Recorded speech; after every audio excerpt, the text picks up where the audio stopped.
ओम। जीवात्मा क्या है? छठा भाग। मेरा 3 शरीरों में निवास। जड़ प्रकृति से बने हुए 3 शरीरों में जीवात्मा रहता है। ये 3 शरीर है, स्थूल, सूक्ष्म और कारण।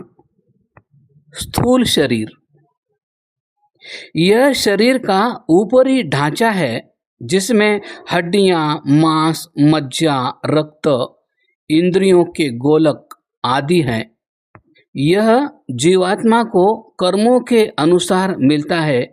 मृत्यु के समय यह यहीं छोड़ देना पड़ता है, जिसको व्यक्ति चिता पर रखकर जला देते हैं या पड़ा रह जाए तो मांसाहारी प्राणी खा जाते हैं।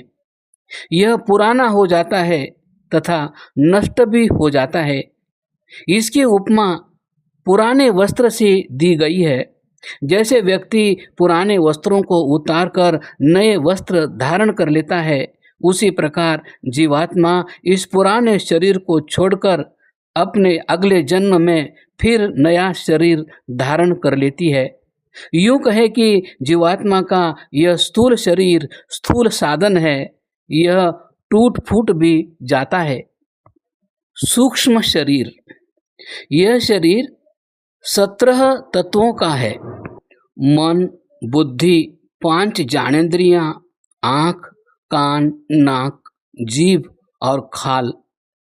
ये क्रम से रूप, शब्द, गंध, रस और स्पर्श का ज्ञान प्राप्त करती है।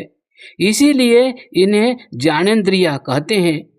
5 प्राण अर्थात प्राण, अपान, व्यान, उदान और समान। 5 तन्मात्राएं अर्थात शब्द, रूप, रस, गंध और स्पर्श। ये सभी मिलकर 17 तत्व होते हैं। इन्हीं के समूह को सूक्ष्म शरीर माना जाता है। यह सूक्ष्म शरीर जन्म जन्मांतरों में भी जीवात्मा के साथ रहता है। हाँ, मुक्ति के समय साथ नहीं रहता। मुक्ति के समय तो जीवात्मा और उसके गुण ही रहते हैं। एक अभौतिक सूक्ष्म शरीर भी माना जाता है, अर्थात आत्मा जीवात्मा के अपने गुण ही अभौतिक सूक्ष्म शरीर में गिने जाते हैं, जो मुक्ति में भी साथ रहते हैं। परंतु यह भौतिक सूक्ष्म शरीर जड़ है, अतः यह विनाशी भी है। कारण शरीर सत्व, रज और तम ये तीनों गुण ही कारण शरीर माने जाते हैं। इन तीनों शरीरों का क्रम यह है। पहला संबंध जीवात्मा का प्रकृति अर्थात कारण शरीर से होता है, अर्थात 3 गुणों से संबंध होता है। उसके बाद स्थूल शरीर से और स्थूल शरीर के द्वारा भौतिक जगत से संबंध होता है। ये तीनों शरीर जड़ है। इनमें स्वयं स्वेच्छा से कार्य करने की शक्ति नहीं है, अतः ये जीवात्मा की इच्छा पर निर्भर रहते हैं। ये तीनों शरीर प्रकृति से ही बने हैं, अतः जड़ है और तीनों गुण वाले हैं। जीवात्मा को साधन रूप में ये मिलते हैं। मैं अलिंग हूँ। वस्तुतः लिंग शब्द दार्शनिक भाषा में किन्हीं और अर्थों में प्रयुक्त होता है। उस चक्कर में हम आपको नहीं डालेंगे। हाँ, व्यवहार में यह लिंग शब्द पहचान अर्थ में रूढ़ हो गया है। जैसे स्त्रीलिंग स्त्री की पहचान, पुल्लिंग पुरुष की पहचान, नपुंसक लिंग नपुंसक की पहचान। ये पहचानें शरीरों की है। जीवात्माएं स्त्रीलिंग, पुल्लिंग या नपुंसक लिंग नहीं है। वहाँ लिंग भेद नहीं है। एक जीवात्मा जो स्त्री के शरीर में रह रही है, वह कर्मानुसार और संस्कारों के अनुसार नर की देह में भी जा सकती है, और नर की आत्मा नारी की देह में उसी प्रकार जा सकती है।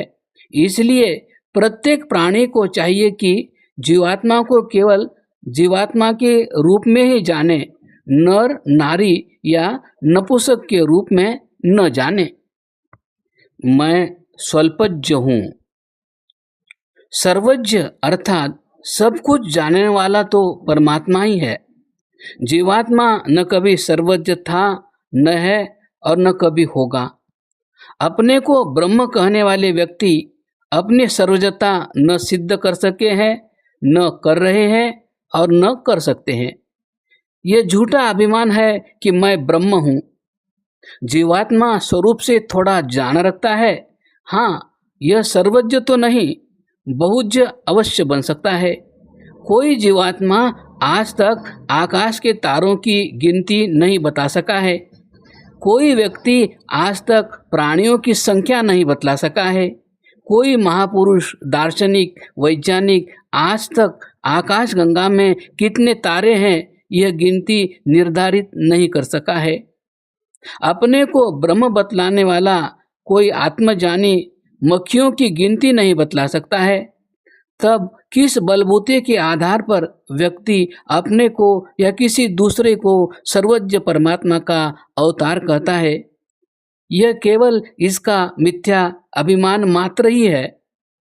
इसीलिए न किसी व्यक्ति को परमात्मा मानो और न स्वयं परमात्मा बनो। परमात्मा सर्वज्ञ और सर्वशक्तिमान है, परंतु जीवात्मा अल्पज्ञ और अल्प शक्तिमान है। यही मानकर चलना होगा। एक सत्य घटना मुझे याद आई। एक गांव में एक महात्मा आए और उन्होंने यह प्रसिद्ध कर दिया कि मैं भूत भविष्य की बातें बतला सकता हूँ। लोगों ने उसकी परीक्षा लेने की दृष्टि से एक दिन जब पंक्ति में सहभोज हो रहा था, उन्हें भी पंक्ति में बैठा दिया। चावल और दाल का भोजन था। परोसने वालों ने सभी को चावल देकर चावलों के ऊपर दाल डालनी प्रारंभ कर दी, परंतु उस महात्मा को भीतर से ही थाली में दाल तो नीचे डाली और चावल दाल के ऊपर रख दिए। थाल उसके सामने रख दिया गया। हुआ यह कि सभी ने खाना प्रारंभ कर दिया, परंतु वह व्यक्ति दाल की प्रतीक्षा में बैठा रहा और बार बार कहता रहा कि मुझे दाल क्यों नहीं दी। गांव के व्यक्ति कहने लगे कि महाराज, आप कैसे भूत भविष्य के जानी हैं? आपको तो इतना भी जान नहीं है कि दाल मेरे चावलों के नीचे पड़ी है। इस घटना से वह व्यक्ति बहुत शर्मिंदा हुआ। वास्तव में तो यह घटना तो छोटी सी है, परंतु बहुत बड़ी सच्चाई को खोलती है कि व्यक्ति सर्वज्ञ नहीं है। एक गुरु ने अपने को भगवान कह रखा था कि मैं भगवान हूँ, तुम्हारे कल्याण के लिए धरती पर आया हूँ। परंतु हुआ यह कि उस व्यक्ति का विरोधी उसी के आश्रम में बंदूक लेकर छिप गया और जब वह भगवान अपनी कार से उतरा तो उसी को गोली का शिकार बना दिया गया। उस भगवान को यह भी पता नहीं चला कि मुझे मारने वाले मेरे ही कमरों में छिपा हुआ है, तो वह सर्वज्ञ भगवान कैसा? ऐसी घटनाएं हमेशा होती रहती है कि व्यक्ति अपने को भगवान प्रसिद्ध करता है और संसार के व्यवहार से पता चलता है कि वह सर्वज्ञ न होकर अल्पज्ञ इंसान ही है।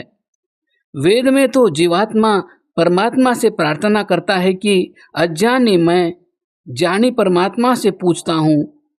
वेद में जीवात्मा को अल्पज्ञ ही बतलाया है। यही स्वयं को मानो, परंतु अधिक ज्ञान प्राप्त करने के लिए प्रयत्नशील रहो। सर्वज्ञ नहीं, बहुज्ञ अर्थात अधिक जानने का प्रयत्न करते रहो। मैं एक देशी हूँ। परमात्मा सर्वव्यापक, परंतु जीवात्मा एक देशी है। सर्वव्यापक का कहीं आना जाना नहीं हो सकता है। जो एक जगह रहता है उसका दूसरी जगह जाना और फिर आना हो सकता है। जीवात्मा के विषय में भी यही व्यवहार होता है। मृत्यु के समय जीवात्मा निकल गया, अगले जन्म में चला गया, फिर देह में आ गया। ज्ञान व्यवहार से सिद्ध है कि जीवात्मा एक देशी है। शरीर में भी एक देश में अर्थात हृदय में जीवात्मा रहता है।